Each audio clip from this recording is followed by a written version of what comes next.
Hello, everybody, and welcome to another edition of Talking Wrestling TXN. It's your alum F. Michael Fletcher alongside Anthony Florio and Michael Bullock. And tonight we're going to recap the NXT Great American Bash. And obviously, we are going to recap the WWE Women's Evolution show. We're going to do that here tonight. However, I want to take a moment before we get started to address something that I think needs to be addressed. So,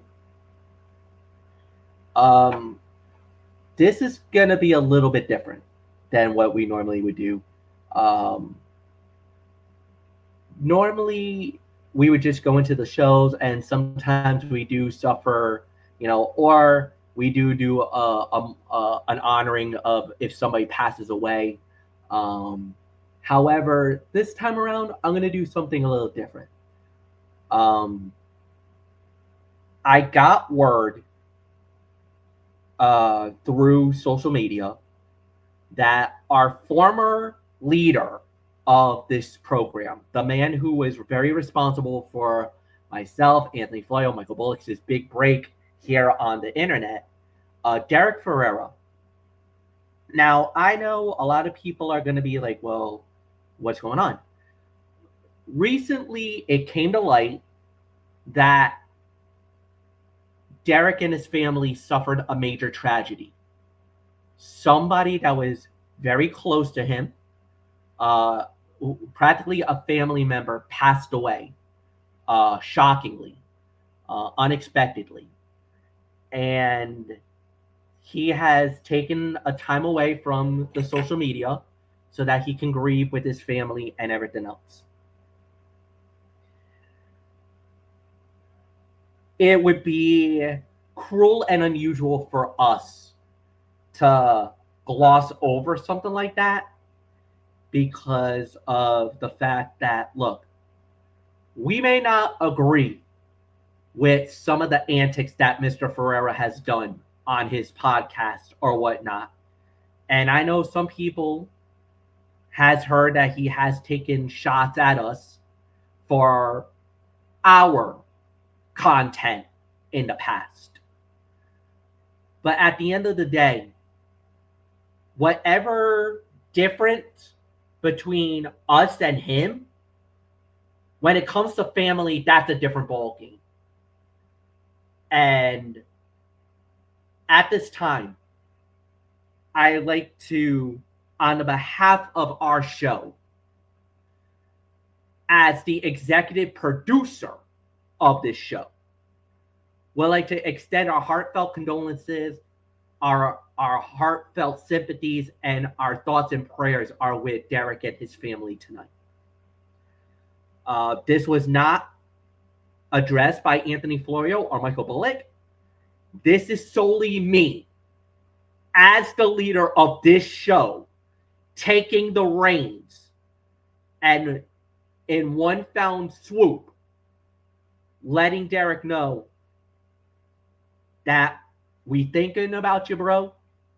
We're so sorry for this sudden loss in your family, because when a person's gone,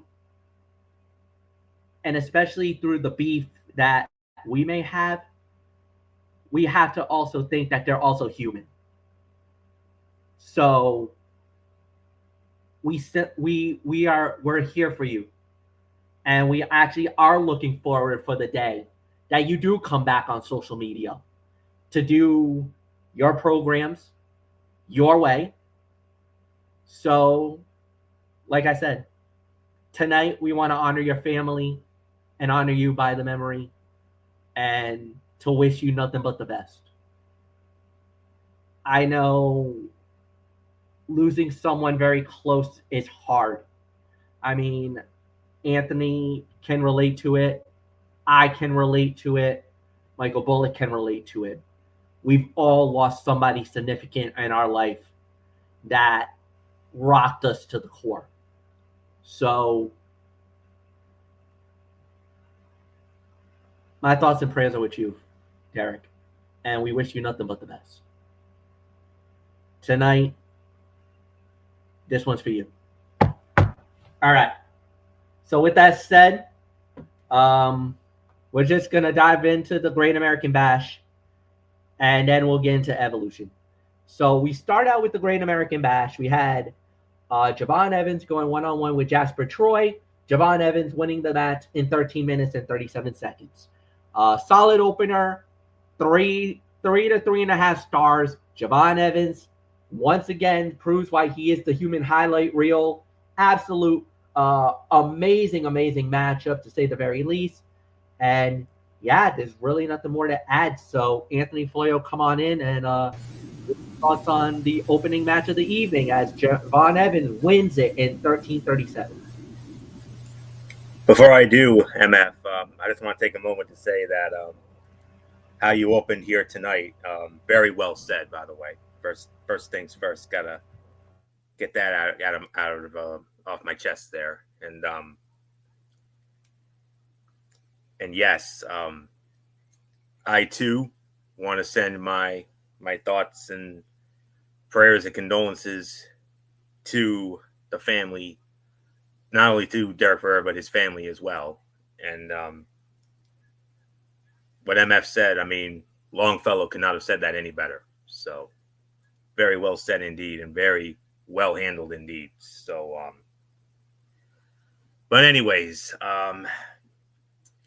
getting on to this here, we'll try to keep the things here as brief as we possibly can.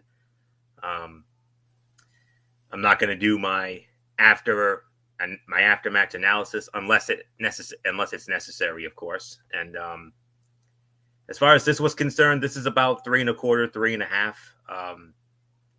Very fun. David versus Goliath. Saw Jasper Troy toss Evans around the ring, overpowering him and pushing him for the majority of the bout, or punishing him rather. Like that epic though, it was Evans who was able to outlast the Giant, even overcoming a rib injury, and get the win. It'll be interesting to see if this feud continues, especially with the intent appearing to be a statement maker for Jasper Troy.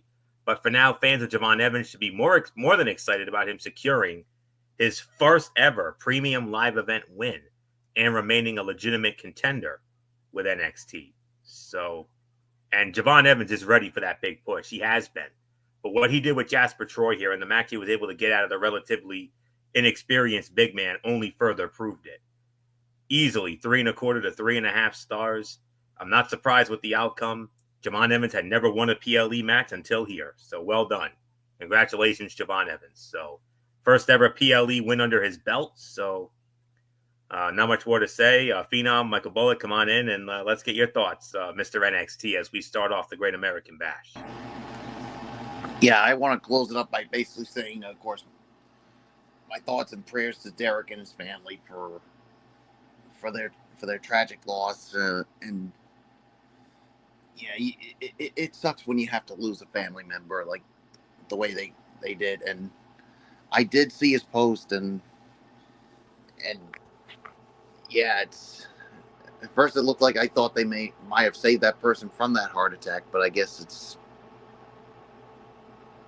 it just didn't work out. So hopefully the family can heal when this is over, and we do look forward to seeing Derek back on social media when the time is right for him. So take your time, Derek. Grieve with the family and come back when you're ready. So yeah, so there's really nothing more for me to say. It was actually Florio. It was on that. Remember what I talked about the other day on his the post from his page? Yeah, I don't see anything about. Yeah, it was on YouTube. It's on his YouTube page. I know it's on the YouTube page. I just don't see where it addressed the what happened. Where it. Yeah, well, was there something I missed? Yeah, you go to where it says the Yankee freaking otaku, and you see where the lines say home video shorts live playlist. I know it's in that section. I know it's in the post section. I'm just it's in the post. But I don't see where it says anything about the family member passing away. I don't see anything regarding that, unless I missed something. But either way, it's just sad. So It is. no matter what. So, but regarding this, the match, let's get to this. I'm going to give this about 3.5 stars. I mean, this was definitely a great way to jump off the event here, and yeah, good for Javon Evans. I mean, to finally get a premium live event win is, I mean, it's definitely big for him, and so and don't worry. I think Jasper Troy is going to be fine. There's big things coming for him in the future in NXT. So yeah, there's really nothing more to say. So Fletch, let's move on to the next match on NXT's Great American Bash. And that one is just lost it. All right, it's Sol Ruka versus Izzy Dane for the Women's North American Championship. Winner of the bout in 11 minutes and 43 seconds was Sol Ruka. She successfully defends the title. Anthony Florio, it is all yours. Another 3.25, 3.5. A match that was much better than expected. Not only highlighted Sol Ruka's impressive improvements between the ropes, but also gave fans a look at what they can expect from Izzy Dane moving forward. Izzy never looked out of place, turning in a great performance that should have fans and management alike excited about her prospects. Ruka retaining and continuing to build her resume as a belt collector is far from a bad idea and will only help her make the transition from NXT to the main roster that much more seamlessly. And Sol Ruka is showing great intensity and aggression with her strikes, an element of her work that needed improvement. Her attention to that detail is what will make her a star at the next level. This is about another 3.25 to 3.5 here, so not surprised with the outcome. So, Michael Bullock, your thoughts is Sol Ruka retains the NXT Women's North American Championship over Izzy Dane. Yeah, I'm going to give this about a 3.25, 3.5 as well. I mean, yeah, the outcome to me was never in doubt. I mean, Sol Ruka was going to retain, and yeah, there were times. I mean, you saw Tatum Paxley get involved in it, but at the end of the day, it really didn't matter because the champion stays the champion. So, with that being said, it's yours, Fletch.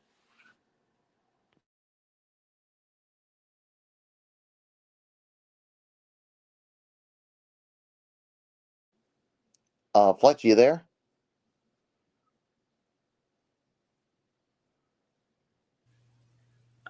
I don't know if MF stepped away or... Yeah, he must have stepped away for... Yeah, waiting on MF to rejoin us here. So, yeah, so while we wait for MF to rejoin us here, yes, just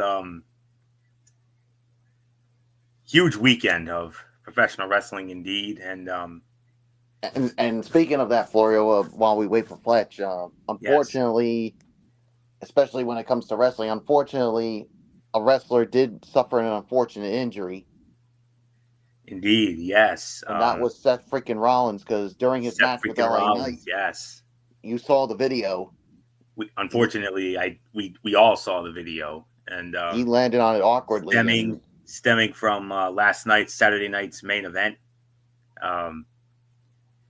which was last night on NBC from the State Farm Arena in Atlanta, Georgia. We're not doing a recap of it, obviously, but we're just talking about we'll just share the results of that real quick. We saw, but before that, we want to talk about it because now the thing is, because from what I heard originally, Seth freaking Rollins was supposed to win that match. Of course. But because of the injury, you saw they had to do a rushed finish. Yeah, and it was like and give the match to LA Knight, and it's almost like you say, just finish him off. Just finish me off. Yeah, just do the finish, count the fall, and that's it. So, but now the major question is, what does this mean for future plans going forward? Because let's not forget, Seth Rollins, Mr. Money in the Bank. So, what does that mean for SummerSlam and forward? What does that mean? Yeah, because All right, we're gonna have to put that on, Florida, because yeah, we'll have to hold off on that. back. MF has rejoined us, so we gave our thoughts. So we gave your thoughts MF, on the match. Your thoughts on that second match? Yeah, no, it was a fine match. It was a good matchup. There's really not much for me to add here, guys. So we're just gonna let it. It was about a three and a quarter star match. It was a solid fight, to say the very least. There's really nothing more to add on that one. So yeah. So with that said, we do indeed move on, and we move on to the next matchup of the evening, which was for the NXT North. Falls Count Anywhere NXT North American title. Ethan Page versus Ricky Saints. Ethan Page winning the match in 14 minutes and 46 seconds. And Michael Bullock, it's yours. I'm going to give this about 3.5, 3 3/4. I mean, this was just a crazy, crazy match here. And the one spot that really was sick was basically when Ethan Page sent Ricky Saints through the table. And it was so bad, you even heard Corey Graves say, "Stop the match." And that was just, well, and of course, when me and Florio previewed it, we both had Ricky Saints winning it, but nope, the champion stays the champion. So there's really nothing more for me to say. So Fletch, it is yours. So All Ego Ethan Page is still the champ. Yeah, no doubt. Solid matchup, to say the very least. And no, this was at least a good thing to say. And yeah, it was a shocking turn of events, but and it was very interesting, to say the very least. So really nothing more to add. And Michael Anthony Florio, another 3.5 star match is yours. This was 3.5 to 3 3/4 of a star. Some will take exception to Ricky Saints losing here. Still, the win elevates Ethan Page, who needed a strong, decisive win like this to enhance his credibility, enforce his legitimacy, and strengthen his title reign. Ricky Saints will get his, be it with a win over All Ego or for the NXT Championship. But this was as much about Ethan Page as anything. As for the match, this was a ton of fun with a few quality spots that generated fan reaction and some unique spots that looked genuinely punishing. This arguably could have been the main event on this show, given the feud and history between the competitors. So, not much more. And then backstage, the champion sent Saints into a frustrated and sulking Jasper Troy, who delivered a black hole slam to the challengers. So, could there be a Ricky Saints and Jasper Troy thing coming out of this? I don't know. We'll see. But 3.5 to 3 3/4. You can make an argument for 4 if you wanted to. So I can maybe go 3.5 to 4 easy on this. So not much more to say on that. So MF, we move on to something that whenever it goes down, it never ends well. Yeah, that was alluding to a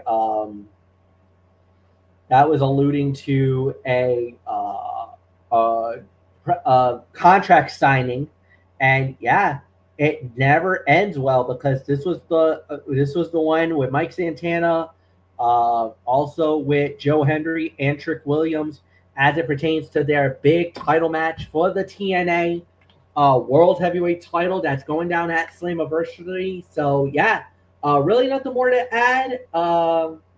You guys pretty much summed it up, so we're just gonna dive right into the next matchup, which was Obafemi going one-on-one with Yoshi Iramura for the NXT title, and Obafemi takes down Yoshiki Iramura and successfully defends it in 13-18. Solid matchup, great matchup. This was about another 3-star bout. Really nothing more to add. Anthony Florio, it is all yours. 13:48 was that? 13-18. 13-18. All right.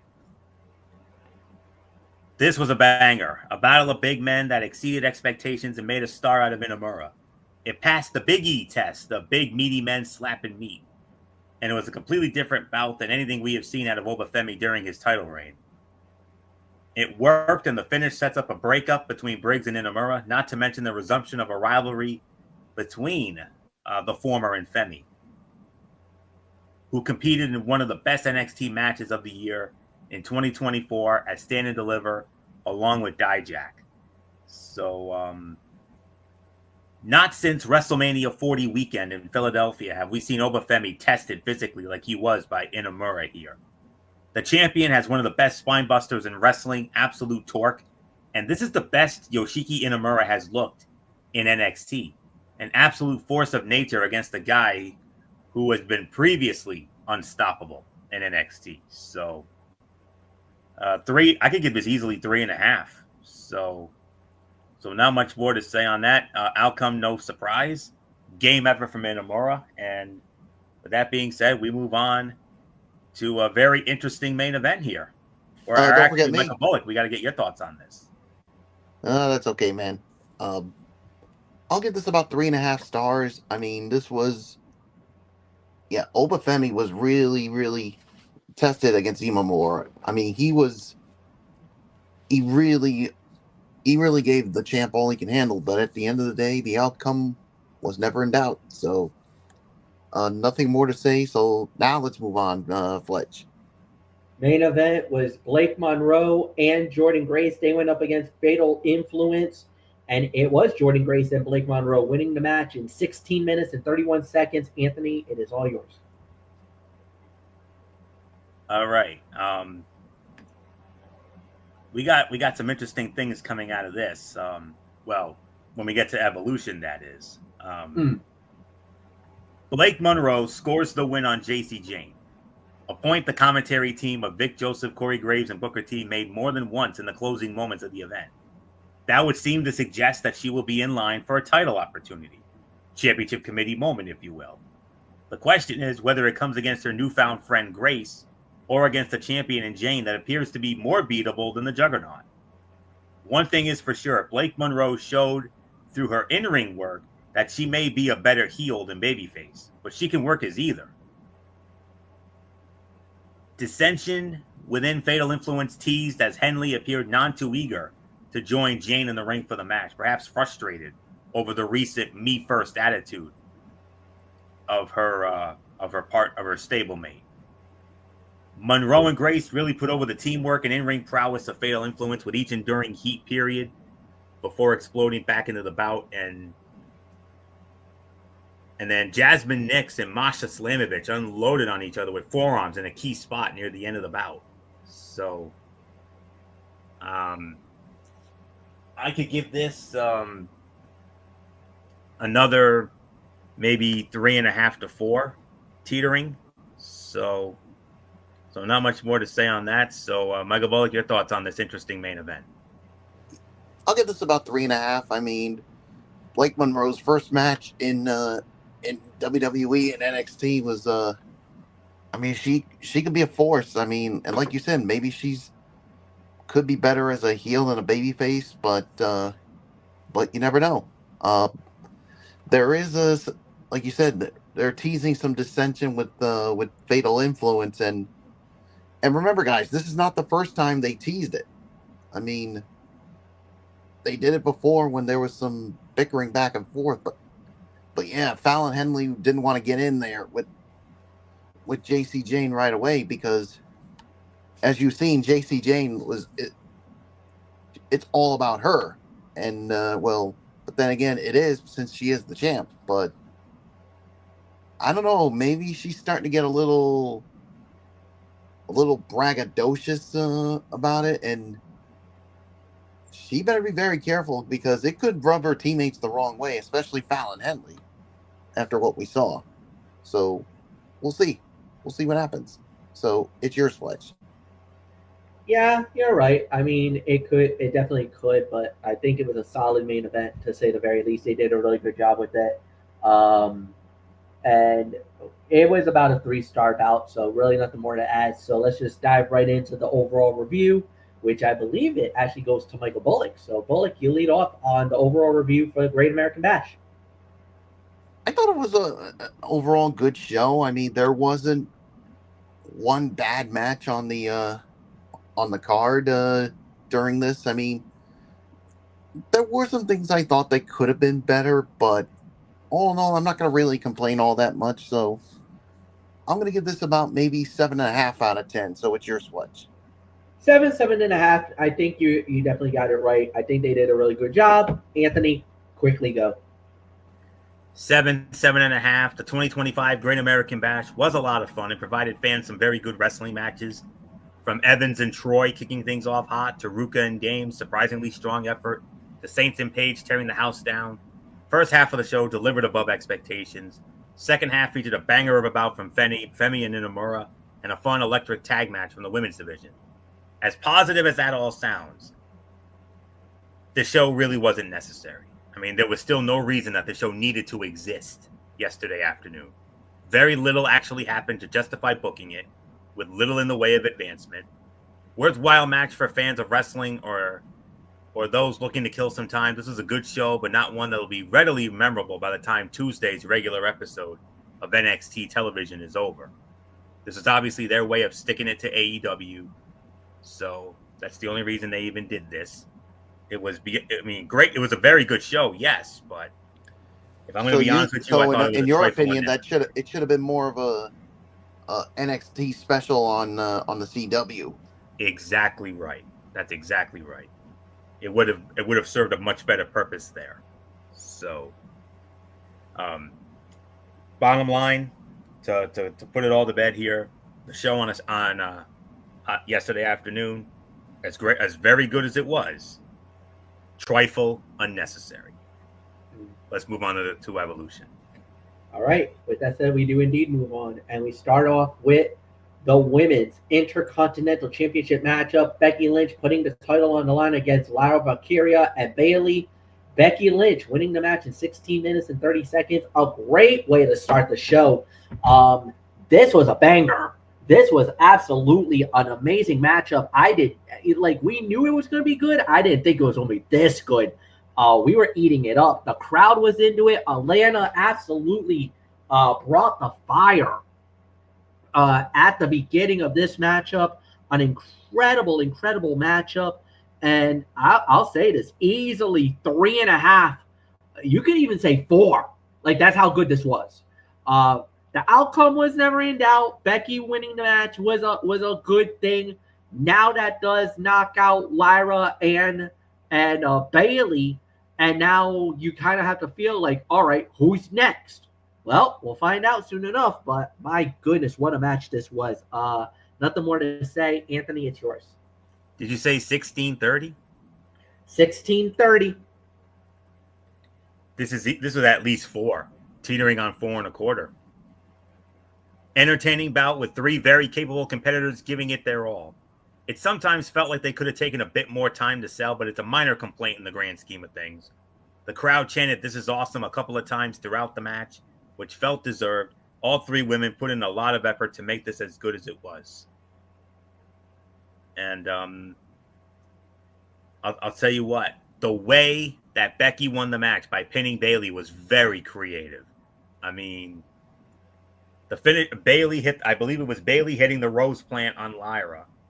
And they could have very easily gone the predictable a la Edge, Adam Copeland. They easily could have had that whole ultimate opportunist bit. That would have been way too predictable. But a creative, and I mean a creative finish. So very well done. I mean, outcome, never in doubt. We all knew Becky was going to retain. But I was pleasantly surprised by the way she retained. They pulled an unpredictable finish out there. I was fully expecting the ultimate opportunist bit, but no.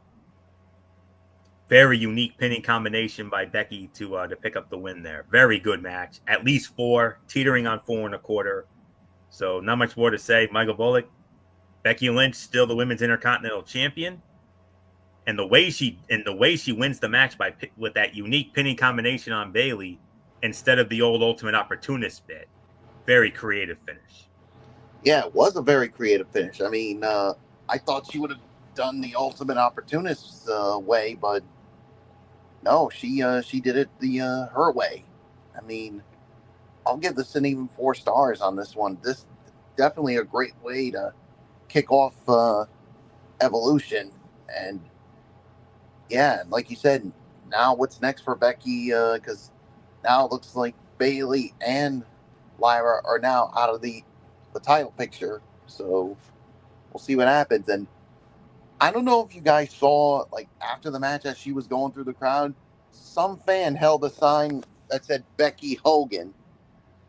You I don't know about you, but you knew that was going to come out eventually. We were going to see someone hold a sign like that Yeah. because there were some people who have always compared Becky to Hulk Hogan.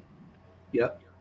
So, and I'm pretty sure that's going to rub Becky the wrong way because there have been some people, like I said, that have compared her to Hulk Hogan, that she's But holding then, the young and up and coming talent down.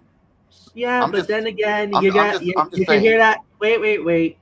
You heard that from about Rhea Ripley. We've heard that about Becky Lynch. You hear that from a number of stars.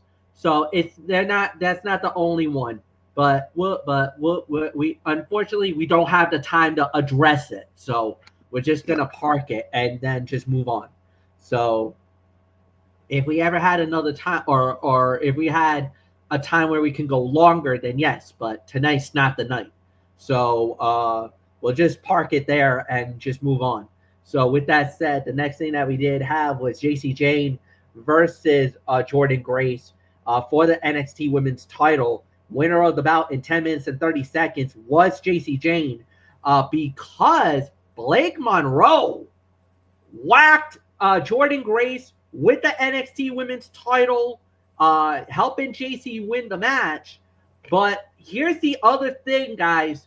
Because of that win, JC Jane now goes to Slammiversary to face off against Masha Slamovich, as it will be champion versus champion, title for title, the TNA Knockouts title to the NXT Women's title. Winner takes all 1 week from tonight. Anthony, it is yours. 3.25 here for this. While they had a lot of moments that looked great, they also had a few spots that didn't work out so well. The match as a whole was decent, but it had some notable weak points that kept it from being as good as it could have been. Fallon Henley and Jasmine Nix were taken out by Blake Monroe when they tried to help JC Jane cheat. But then Monroe hits Grace with the belt to turn on her and give JC the assist she needed to win. And I mean, we got to make this make sense here.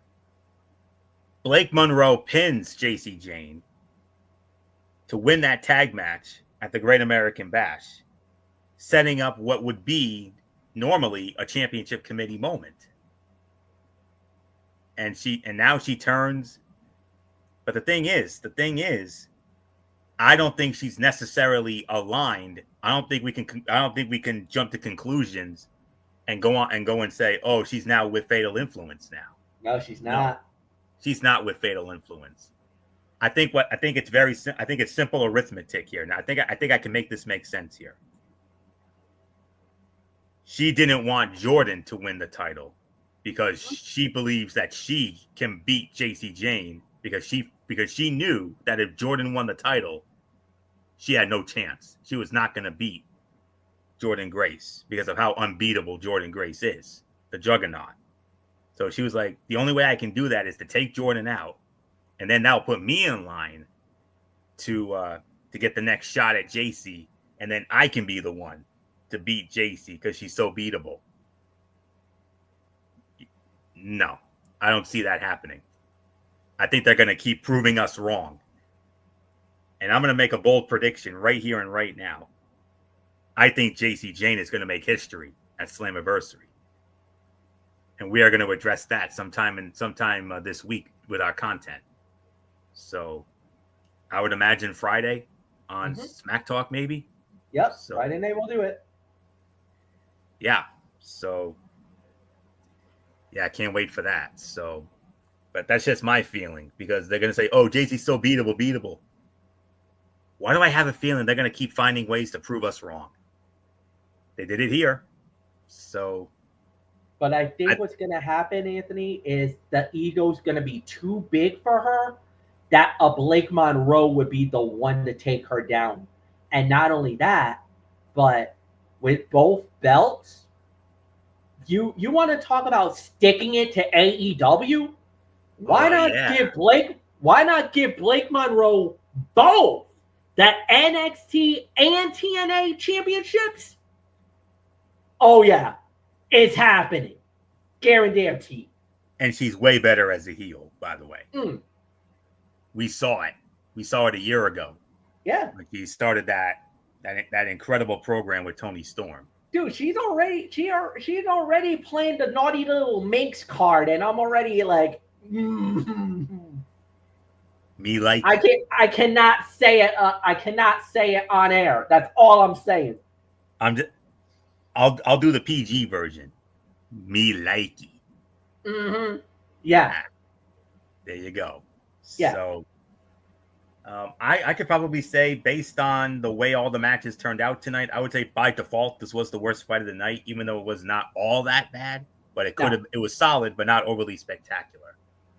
But they did get us with another unpredictable finish.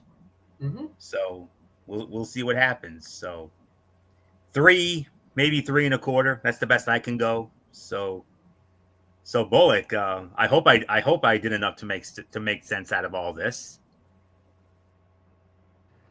I think he did. So yeah, I mean, I could see that happening, but we'll see how it all plays out come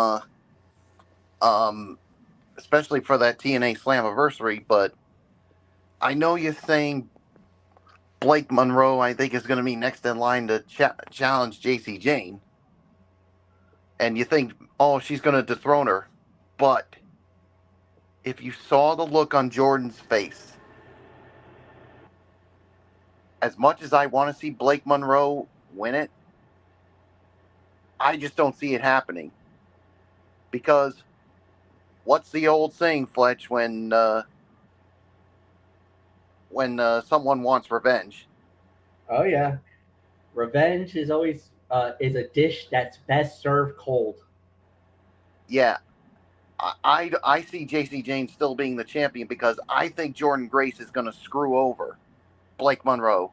It's like what goes around comes around. Mm-hmm. You want to screw me out of it? I'm going to do the same to you, bitch. Mm-hmm. So that's what I see happening. So, and like you said, we'll talk about more about that title for title match at Slammiversary Friday night. So yeah, 3.25 stars by default. This was the worst fight of the night, even though it wasn't remotely bad. So it's yours, Fletch. Yeah, 3.25. Definitely, you made all the points that need to be said. So we're just gonna move right on along. Next up was the Fatal 4-Way Tag Team match for the Women's Tag Team Championship.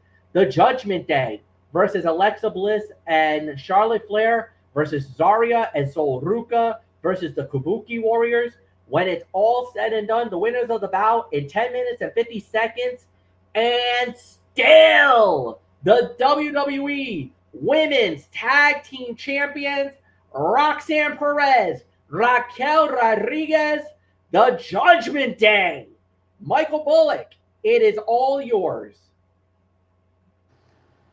Well, I mean, the champions stay the champions, and somehow they were able to coexist and get the job done here. I mean, I thought maybe there was going to be some dissension because of, well, basically Raquel not trusting Roxanne, but yeah, we'll see. Who knows? I think this could go on for a little while. So, what was the time again? 10:30. I'll give this about 3.25 for the effort here. But yeah, the champs stay the champs. So it's yours, Fletch. no big surprise, no major upset here, no stunners. And here's the reason why I'm saying that. I knew Raquel and Roxanne were going to win. There's no way on earth you can make any logical explanation for Zarya and Sol Ruka to win the title. The only team that maybe had a legitimate argument to win the tag team championships would have been Charlotte Flair and Alexa Bliss, the strange bedfellows, like Anthony would allude to. Kabuki Warriors got thrown into the mix last minute.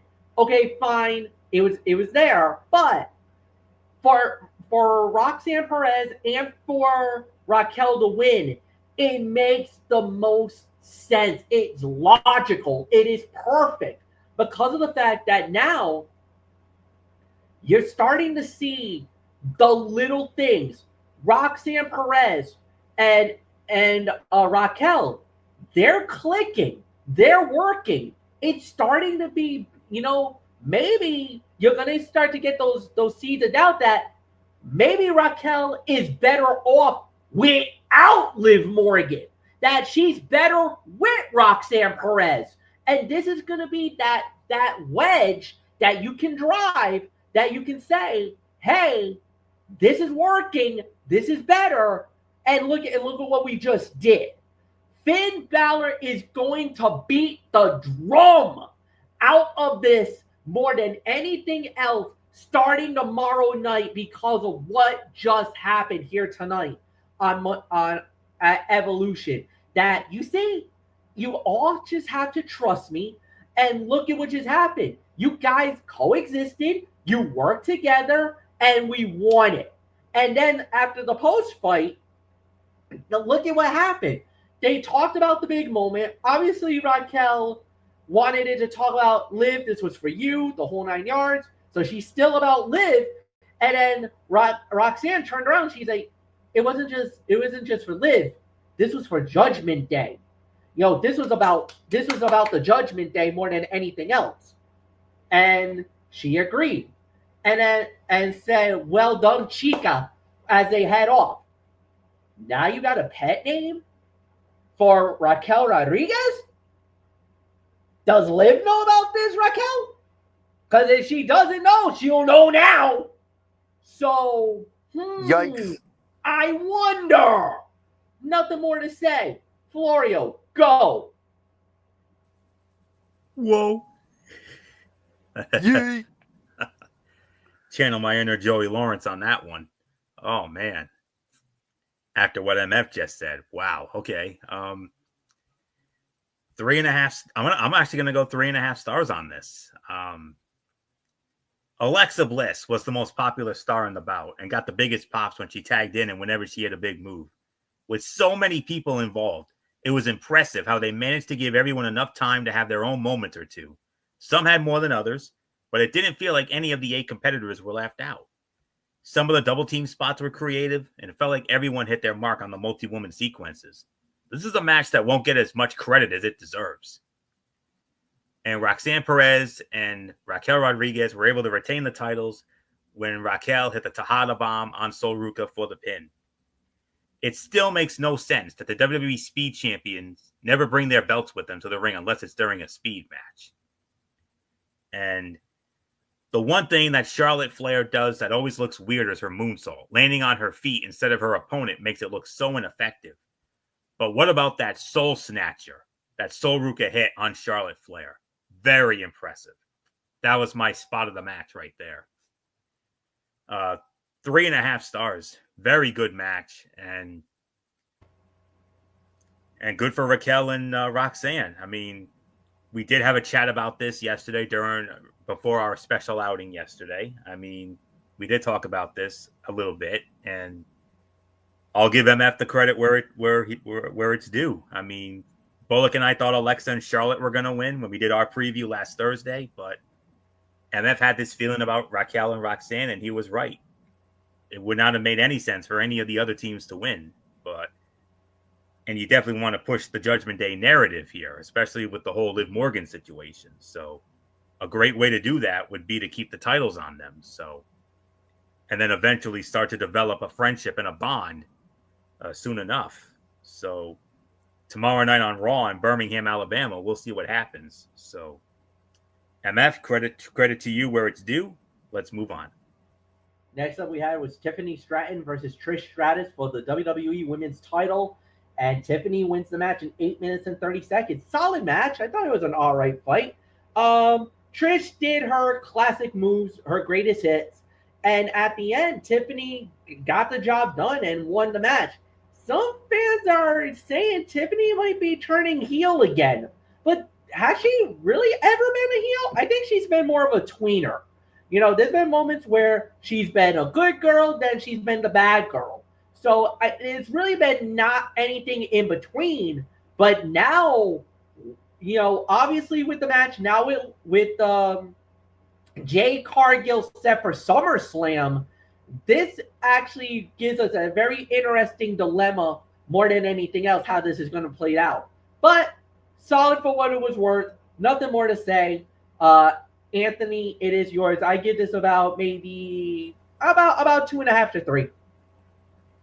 Actually, I have to make a small indemnity here. I thought maybe this was the worst fight of the night here. The NXT women's match was the second worst. This was the worst, even though it wasn't remotely all that bad. It was just on the short side of things.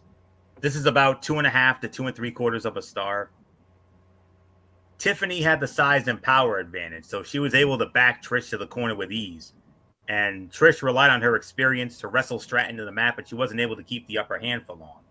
They traded slaps in a moment that upped the intensity of the bout and turned it from a friendly encounter into a more competitive title bout. This match was not bad, but it felt very rehearsed at times. It lacked the kind of convincing urgency you expect in a title bout. It got more competitive over time, but it was still missing something. And MF, I got to. You talked about Tiffany and being a heel. I want to add to that. I want to briefly add to that. I believe Tiffany needs to turn heel again eventually. She's too perfect for the role to keep as a babyface for long. So that's just me. And the Stratus faction from the apron to the floor looked great. And say what you want about Trish Stratus, but man, I know she's 49 years old, but you know what? She's still got it. But then again, she never lost it. She's always had it. This coming from the biggest Trish Stratus mark you'll ever see. So one of my first crushes indeed. Yes, absolutely. So and you probably still have a crush on her to this very day. She still doesn't look a day over 25. Seriously. Oh, she doesn't still even looks look good 49. after all these years. Yeah. No, And it's hard to believe. She's like in her mid to late 30s. It's hard to believe Hard to believe that come December. Hard to believe that come December she's going to be 50. Does she look 50 to you? No. Hell no. And not only that, but also remember she has 2 kids, and she still looks like it's the old adage about how fine wine, how it gets just better with age. Yeah. She's like fine wine. She is. Now if you're a wine drinker, that could be the red, that could be the white, whatever. But she's like fine wine. She just, you know, the older it gets, the more potent, the more powerful it becomes. You could literally say, you could definitely sum up Trish Stratus like that. And that's not a knock on her at all. She's more like Chardonnay to me. Yeah, there you go. True. But that's but all kidding aside though, a standing ovation, and rightfully so. I mean, we all did that on the commentary, of course. I led the charge as always. So I know a couple of guys were asking. I know a couple of guys were thinking, could this have been the last match for her tonight? Could this have been her retirement match? But just the way that she left and everything else, it didn't feel like this was retirement. I think she might go one more year. I think she might wait till 50 and then maybe call it a career. You never know. She can do whatever she wants. Yeah. And No arguments there. Whatever makes her happy. Mhm. That's it. And yes, last night it may have been the end of Bill Goldberg, but I don't think it's the end of Trish. I got a feeling at some point, whenever there's another major event, they will most assuredly bring her back for another match or two. So we'll see what happens, but it's always a treat to see her. So, oh man, so not much more to say. By default, the worst fight of the night. I mean, was it all that bad? No, but it could have been better. So 2.5, 2 3/4, a little too short for my liking, but it is what it is. So not much more to say. Michael Bolick, yes. Again, another somewhat predictable outcome. We all knew it was going to still be Tiffy time, but Trish Stratus, 49 years old, and can still bump like that. Come on. And this is why I have so much respect for her. I mean, 49 years old, and for her to still get it done in the ring like she did, how can you not respect her? I mean, like I said, she's 49, but she doesn't look like it. She looks more like her mid to late 30s, as far as I'm concerned. I mean,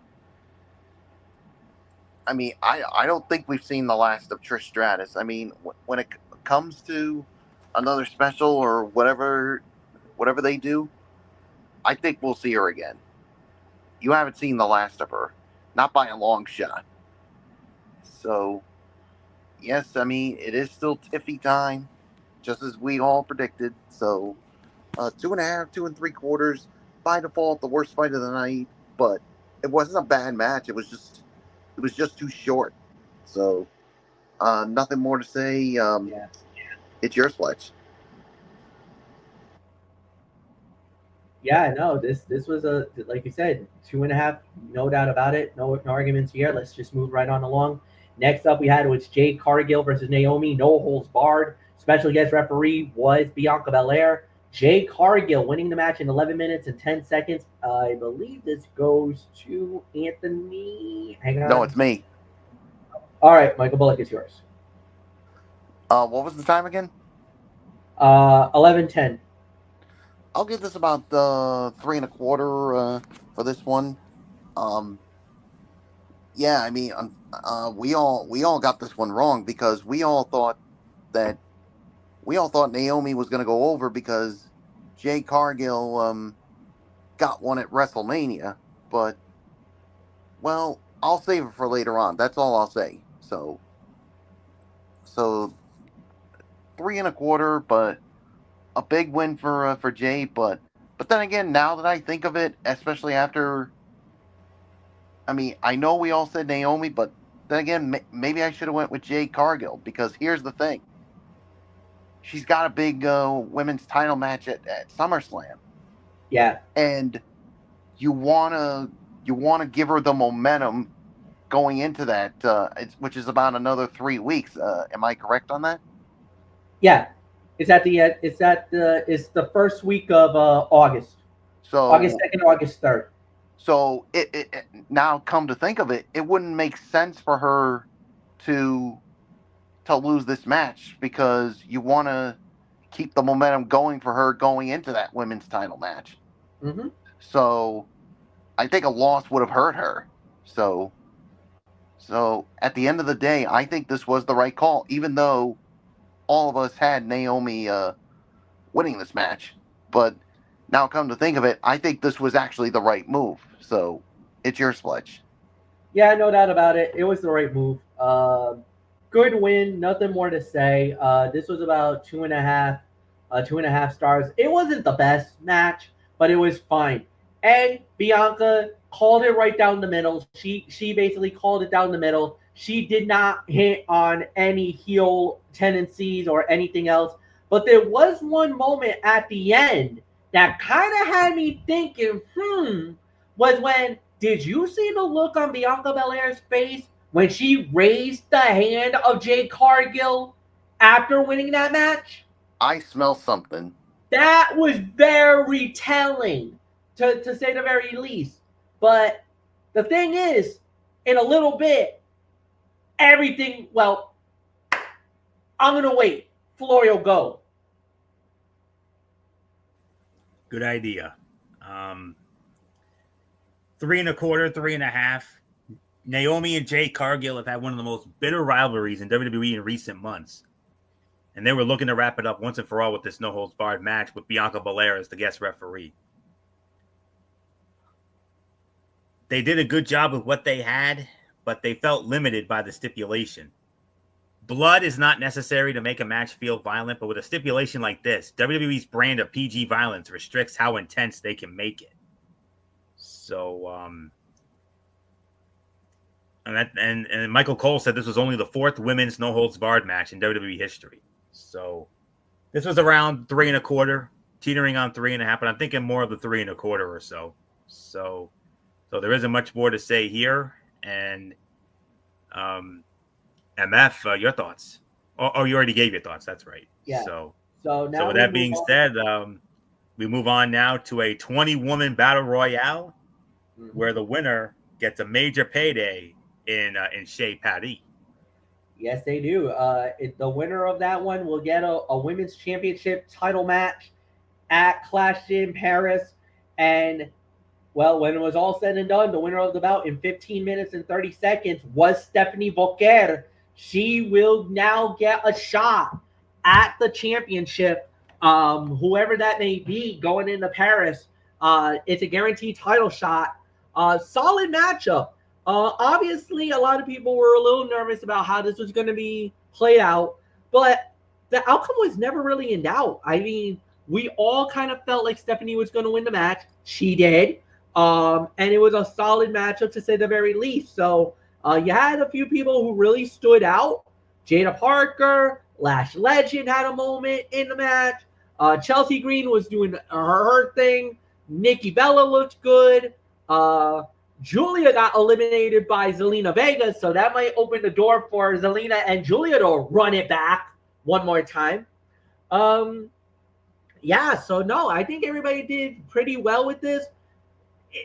Battle Royale's very hard to call every time out, but I'll say this. This was, at least for me, this was 3 stars. So, Anthony, it's yours. Yeah, about 3 to 3.25, maybe 3.5. Battle royals that begin with everyone in the ring are always chaotic and hard to follow until the field gets narrowed down a bit. So there was a lot happening in every corner of the ring. We saw some nice spots and eliminations, but this match also had a lot of awkward moments and near botches. It's almost unavoidable in a bout like this, but it's unfortunate when they are front and center. The final 3 competitors were Nia Jax, Stephanie Vacour, and Lash Legend. Jax was taken out by the other 2, mercifully, and eventually Legend was eliminated to give Vacour the win. The final couple of minutes were the best part of the bout. It's hard to make a battle royal feel unique, but this one was decent enough. Nikki Bella got a big pop for her entrance, and Kalani Jordan, I thought, was one of the standouts in this match. But then again, Lash Legend looked good. Nia was dominant, no big surprise. We knew she would be. I'm just glad she didn't win. I'm going to be honest with you. I would have been okay with anybody winning this battle royal as long as it wasn't either Nia Jax or Nikki Bella. If it had been one of those 2, I'm sorry, I would have unleashed hell here tonight. But thankfully, they got it right. The right woman won. And that's all there is to say on that. And now, biggest win for Stephanie Vacour since her main roster debut. Could it lead to an even bigger win in Paris on August 31 as part of Clash in Paris? Only time will tell. So, between 3 and 3.25, teetering on 3.5. I think MF got this one right. So, not much more to say except Michael Bullock. I believe we had this one. Yeah, we all did. We all got this one right. So, definitely a big win for Stephanie Vacour. Now, could it lead to something even bigger later on next month when Clash in Paris happens? We'll see. But, yeah, 3.25, 3.5. And I got to be quite honest with you guys. I was a little nervous when the final 3 involved Nia Jax because I'm like thinking to myself, oh no, don't tell me they're going to have Nia Jax win this one, because I swear if they had Nia win this one, I would have gone on a major phenom rant because last thing we need is Nia to have another title opportunity. That was the last thing we needed, but thankfully the right person went over, so there's really nothing more to say, except I think it's main event time, Fletch.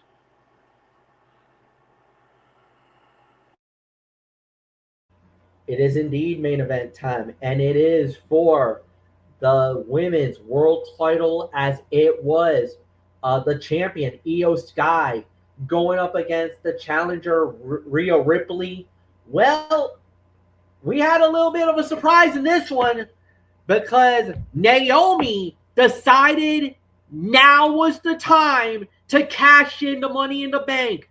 During the match, she jumped in, she cashed it in, the winner of the bout, in a total combined time of 26 minutes and 20 seconds, and the new women's world champion, Naomi. She wins the title. She stuns the world, and she has literally flipped the WWE Women's Division on its head. One, the rivalry with her and Jade Cargill is officially dead. There is no way they're going to let these two go at it anymore. She is now being traded to Monday Night Raw. That means Nick Aldis and Adam Pearce, they better be on the phones right about now to be working a trade because Naomi has to go to Raw. There's no way around it. Anthony Florio, oh my God. Can you? Yeah, unbelievable. Unbelievable. What a turn of events to end the night. I think we did one of our best whats. We've done our best Corey and Sean moments in a long time. I mean, when I'm gonna be honest with you, I kind of saw this coming from a little bit. When both women were down, when Michael Cole said both women were down, the light bulb started to slowly turn on. I'm like, I got this. I started to get this feeling at the pit of my stomach. I started to get this feeling. And then I'm like, yup, I knew it. And oh, man. But the thing is, well, I'll get to that in a second, but let me get into the match here. Normally, we would somewhat frown upon this, but here's the thing, though. WWE needed something. They needed something to spark a discussion. Because AEW yesterday put on their best pay-per-view in forever.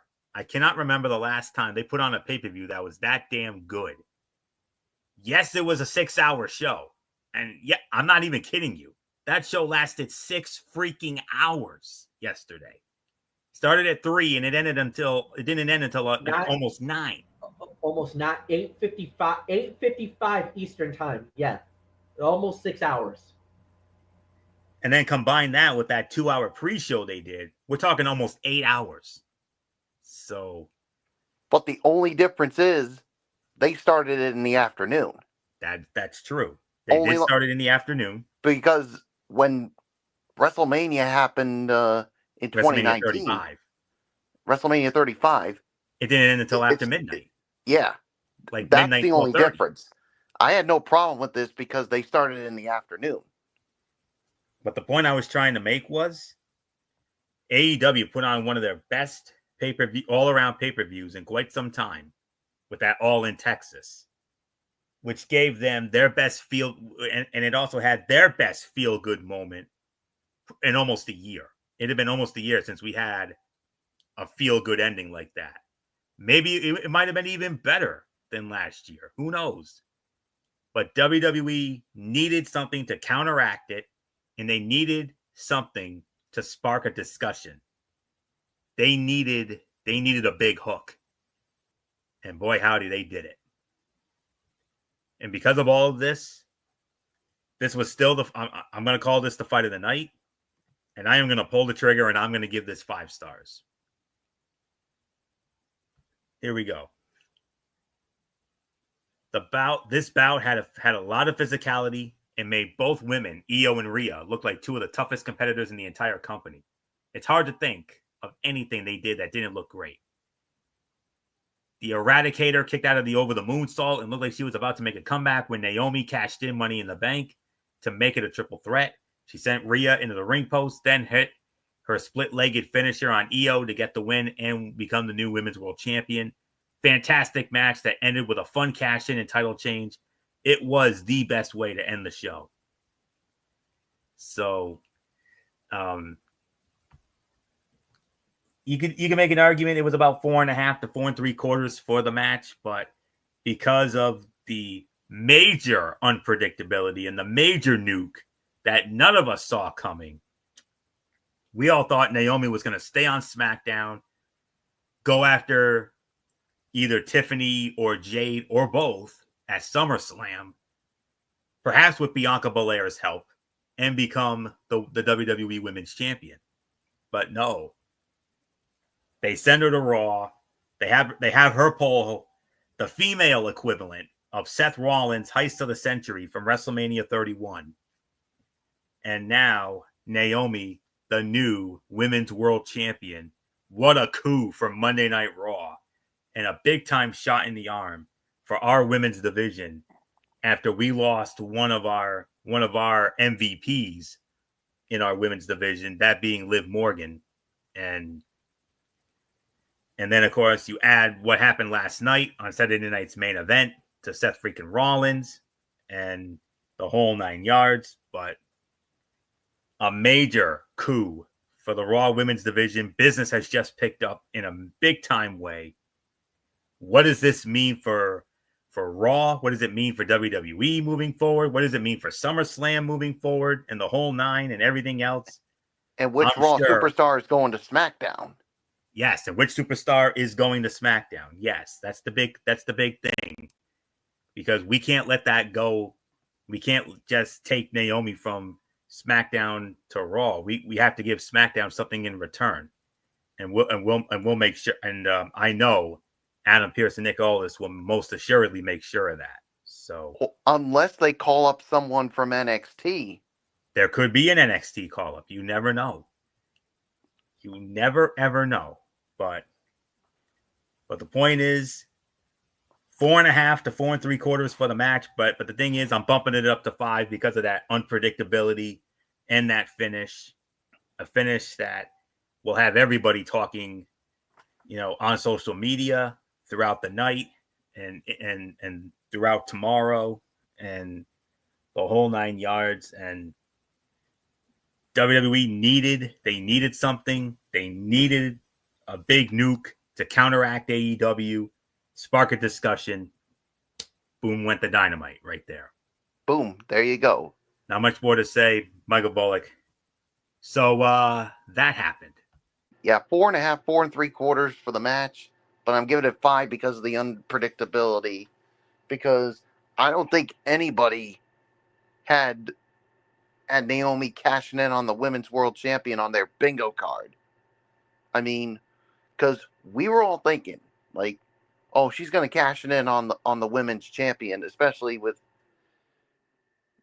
the way she appeared on SmackDown many times with telling Tiffany Stratton that she'll cash it in on any time. But like you said, Florio, they had to counter with what AEW did, and boy, howdy, they did, and then some. So, but you also got to feel for Rhea and Io because they put on a banger of a match, and for neither one of them to come out as champion, I'm sure that you got to feel for them. I mean, you saw that crowd literally cheer for them after the match was over, and of course when they walked out. So, but yeah. So yeah, now the question is who goes to SmackDown? Because obviously Naomi's now property of Monday Night Raw. So, yeah, like you said, Fletch, Nick Aldis and Adam Pearce are probably on the line right now trying to figure out who to send from Monday Night Raw. Mm-hmm. So, we'll find out. So This was a major turn of events. This caught everybody by surprise. Nobody saw this coming. A stunning turn of events at the end, and Naomi wins the World Heavyweight Championship. The women's world title is now hers, and it was an incredible moment. It was a 4.5 star match, no doubt about it. Fight of the night, greatest ending to a PLE, and there are even some people going out of their way by saying that this was better than the first Evolution, and some are even saying this may have been the best WWE event of the entire weekend. For WWE, this was better than the Great American Bash. This was better than the Saturday night's main event, and that they outdid themselves with this event. And I know a lot of people were slamming WWE for creative, for the poor booking, the setup, everything else. And within a couple of days, there was a surge of ticket sales that blew up, that led to a near sellout. You want to know how many tickets were left over that they couldn't sell? 41 tickets. They had 8,311 and only 41 seats were not filled in that arena. It was a practical sellout. Good for you, Atlanta. Great for stepping up at the last minute, burning the midnight oil, doing what you had to do to get those tickets sold for this event to slam. And my friends, it absolutely cooked. The main event is, you got to go out of your way to watch the main event. It was so damn good. I'm proud of WWE. I'm proud of the women. This was women's wrestling at its finest tonight, ladies and gentlemen. And damn it to hell, they blew the effing roof off in the ATL. I'm proud of it. Hotlanta. It's All-Star Weekend. Truist Park is set, ready to go for the Home Run Derby tomorrow, the All-Star Game on Tuesday night, and WWE rolled into Atlanta, gave us a 3-nighter, a 2-night, 3-show event, gave us Great American Bash. That was at the legendary center stage. That was almost a sellout. Then they had the Saturday night's main event. That sold out. That was pretty good, not bad. And now you get Evolution, probably the best Evolution we've ever seen. And some people are calling it the top, if not the best, maybe, just maybe, a contender for PLE of the year for WWE this year. Now, I'm not saying it, but I'm hearing a lot of great things from a lot of fans on social media tonight. So they're the ones saying it, not me. So before you say anything, Anthony Florio, overall review. You lead off, my friend. I think you forgot a little something there, Monsoon. We crowned a new champion tonight. Yeah, but I don't want to not quite do it. I feel like Money in the Bank cash in. Yeah, I mean, not worthy. Take but I'm something not going away to call from up it. President Crown. What? Okay. All right. Just wanted to be sure. But all right. Yeah, what a weekend of professional wrestling indeed. Second Evolution PLE may not have been built up as well as the first one 7 years ago, but ended up being a solid event. Stephanie Vacour winning the Battle Royal to earn a title shot was the right call, as was Jade Cargill defeating Naomi in their no-holds-barred match. The sleeper performance of the night was the Fatal 4-Way Women's Tag Team title match. All 8 women worked hard to make sure they had a standout bout, and it solidified Roxanne Perez and Raquel Rodriguez as the champions following Liv Morgan's recent injury. None of the results were surprising, but that isn't uncommon. What matters most is that the show was entertaining, and for the most part, it was. It had its weak points, but still gave us a few hours of entertainment on a Sunday night. Io Sky and Rhea Ripley gave us the fight of the night in the main event, which probably doesn't surprise anyone watching this. Every previous encounter they have had was great, and they have become one of the rivalries WWE can rely on to deliver every time. However, the moment of the night goes to Naomi. Seeing her cash in to end the show was awesome, and it should be the beginning of a fun title reign.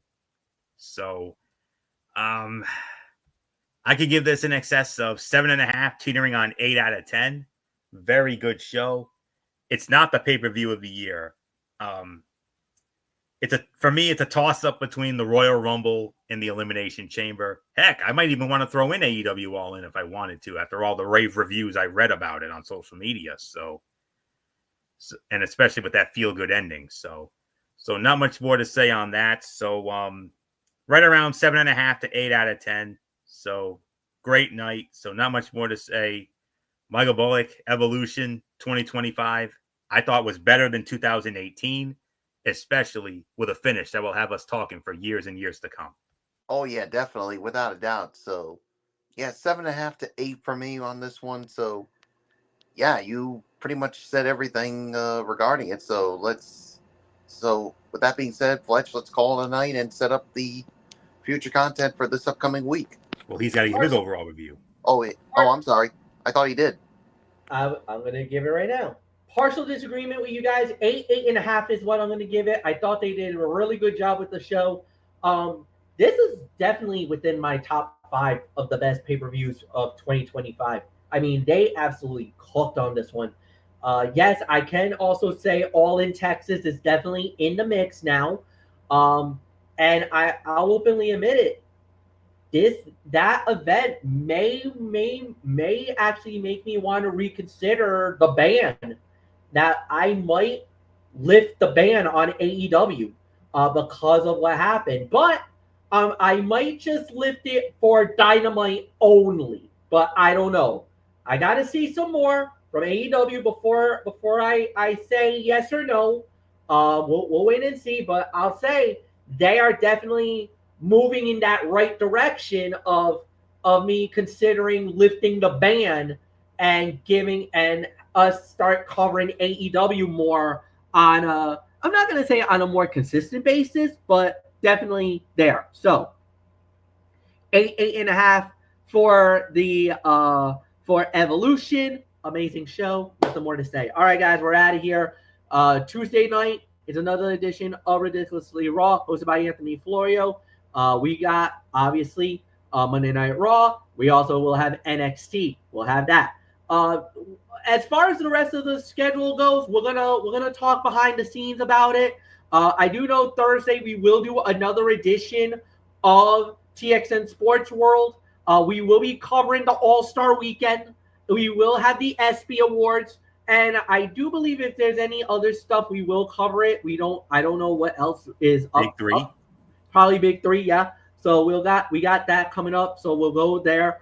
Friday night, we'll have Cerebral Smack Talk, which is SmackDown Live, TNA, and of course we'll be previewing the Slammiversary, and then from there we'll do everything else, and that will be that for the week. So before we get on out of here, again, I want to give my thoughts and prayers to Ferreira and his family. I do want to make one major addendum. Okay, here's what happened. A family member suffered a major heart attack. As of right now, they are still alive, so it's still good. It's good news, but it is a tough road. Mr. Ferreira acknowledged that on his post that it's going to be a rough few days. They don't know what's going to happen. They did talk. He did go into detail about it. I'm not going to air out the dirty laundry. That's not my grounds. That's not my right. We're not going there. So what we will say is we are relieved to hear that, that this person is actually on the recovery, and we will continue to support. Our thoughts and prayers are with Ferreira and his family right now. So I do apologize for kind of misleading a little bit. I didn't get the full details. I thought it was a death, but I made a mistake. I'm going to own up to it. That's on me. So There was a heart attack. It was a major heart attack to a member of Mr. Forever's family. They are basically stable. They're not out of the woods, according to Derek on his post. And he said it's going to be a touch and go. So he's going to continue and hope and pray that for the full recovery from that family member. And I know Anthony and Michael Bullock will obviously want to wish the same thing for Ferreira and his family, the good support, the good vibes, and hope that whoever this family member is does make a full recovery and it will be on the up and up. So with that said, we're out of here. So for Anthony Floyo, from Michael Bullock, in spirit, Dee Dee Woodson, our first lady, it is good old MF Michael Fletcher saying so long, everybody, and we will see you all on Tuesday night.